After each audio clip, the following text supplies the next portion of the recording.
পাকিস্তানের বিপক্ষে টেস্ট দল ঘোষণা, দুই নতুন মুখ।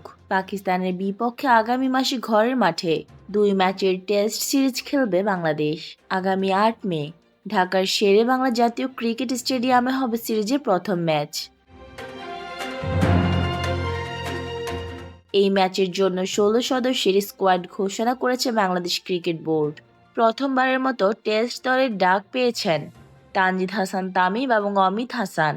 অধিনায়ক নাজমুল হোসেন শান্তর নেতৃত্বে দলে আরও আছেন মুমিনুল হক সৌরভ, মুশফিকুর রহিম, লিটন কুমার দাস, তাইজুল ইসলাম রাও, 23 বছর বয়সী ডানহাতি middle order batter Amit Hasan.